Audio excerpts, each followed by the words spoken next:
Assalamualaikum warahmatullahi wabarakatuh. Salam dan bahagia. Perkenalkan, kami dari kelompok 11 ingin mempresentasikan hasil diskusi kami yang berjudul pengertian pasar modal dan UKM Indonesia. Namun sebelum itu, perkenalkan saya untuk memperkenalkan siapa-siapa saja yang kemudian terlibat dalam program ini. Yang pertama yaitu saya sendiri, nama saya Wahid Hermawan. Yang kedua yaitu Timotius Tanggulma. Yang berikutnya yaitu Rizky Agung. Yang terakhir yaitu Arif. Olehnya itu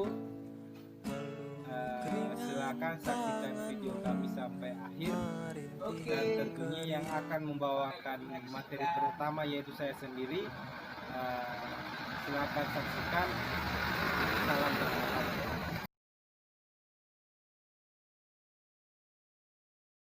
Kita akan melangkah ke pengertian pasar modal. Jadi pasar modal itu adalah tempat bertemunya antara penawaran dan permintaan surat berharga. Yang berikutnya yaitu pasar abstrak yang mempertemukan pihak yang menawarkan dana dan yang memerlukan dana. Selanjutnya, unit ekonomi atau individu yang kelebihan dana atau unit surplus dengan unit ekonomi yang membutuhkan dana atau unit defisit. Jadi pasar modal itu kegiatan yang bersangkutan dengan banyak sebenarnya, dan ini perlu kita untuk mendalaminya. Yang pertama yaitu penawaran umum dan perdagangan efek. Ini biasa dilakukan oleh perusahaan-perusahaan yang kemudian baru dan ingin melakukan perdagangan efek. Kemudian yaitu perusahaan publik yang berkaitan dengan efek yang diterbitkannya. Selanjutnya, lembaga dan profesi yang berkaitan dengan efek. Ini dijelaskan di Undang-Undang Pasar Modal nomor 8 tahun 1995. Kemudian bagi perusahaan, pasar modal ini adalah alternatif pendanaan usaha. Jadi bagi perusahaan-perusahaan yang membutuhkan dana, yang membutuhkan modal, mereka akan mencari alternatif untuk pendanaan usaha mereka. Salah satunya adalah di pasar modal. Sedangkan bagi investor, pasar modal menyediakan saran investasi pada berbagai instrumen keuangan. Yang namanya investor selalu ingin melebarkan sayap usahanya, ingin meningkatkan modal dan kekayaannya. Olehnya itu mereka menggunakan fasilitas di bursa sehingga modal mereka bisa beranak dan melahirkan modal-modal lainnya. Yang kemudian para pemodal menggunakan instrumen pasar modal untuk keperluan investasi portofolionya sehingga pada akhirnya dapat memaksimumkan penghasilan. Dan yang terakhir, instrumen yang ditawarkan di pasar modal adalah instrumen yang berbentuk surat-surat berharga atau efek. Baik, materi selanjutnya akan disampaikan oleh teman saya yaitu Timotius. Terima kasih.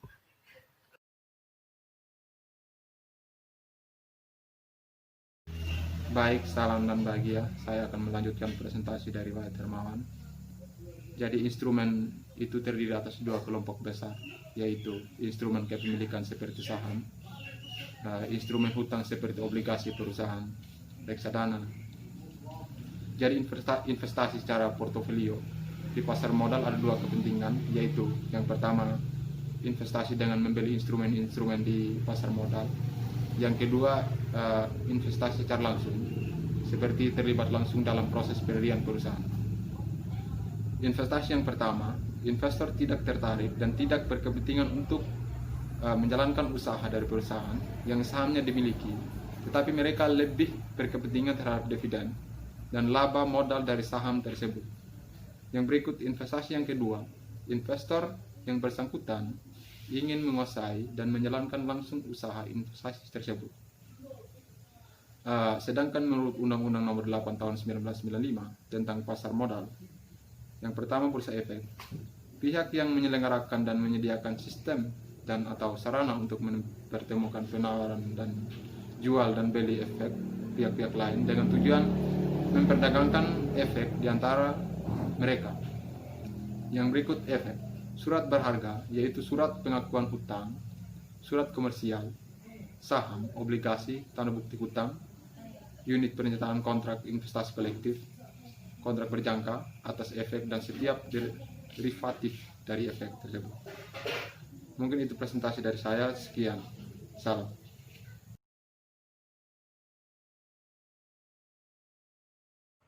Secara konkret, pasar modal mempunyai fungsi sebagai berikut. Ada 3 macam konkret pasar modal. Yang pertama, menciptakan pasar secara terus-menerus bagi sekuritas yang telah ditawarkan kepada masyarakat. 2. Menciptakan harga yang wajar bagi sekuritas yang bersangkutan melalui mekanisme penawaran dan permintaan. Yang ketiga, membantu dalam pembelajaran dunia usaha. Peran pasar modal dalam perekonomian ada 8. Yang pertama, menyediakan semua sarana perdagangan efek. Yang kedua, membuat peraturan yang berkaitan dengan kegiatan bursa. Yang ketiga, mengupayakan likuiditas instrumen. Yang keempat, mencegah praktek-praktek yang dilarang oleh bursa, pembentukan harga yang tidak wajar. Yang kelima, menyebarluaskan informasi bursa. Dan yang keenam, menciptakan instrumen dan jasa baru.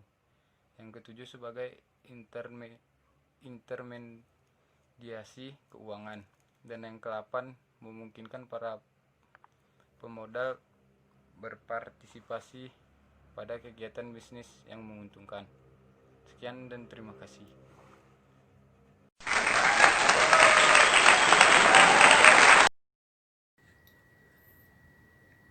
Dulu di Indonesia memiliki 2 bursa saham, yaitu Bursa Efek Jakarta dan Bursa Efek Surabaya.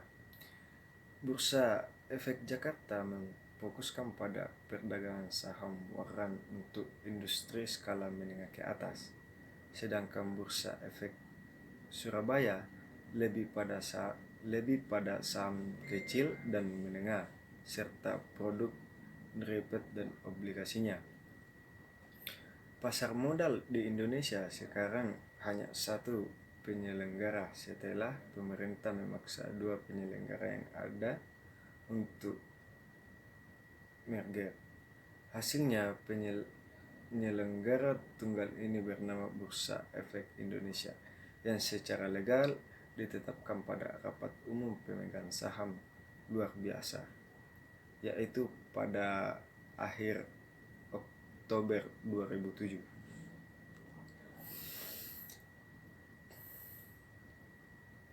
Implementasi merger dilakukan secara bertahap. Ada 3 tahapan. Tahap pertama, efek perdagangan saham telah disatukan di Jakarta.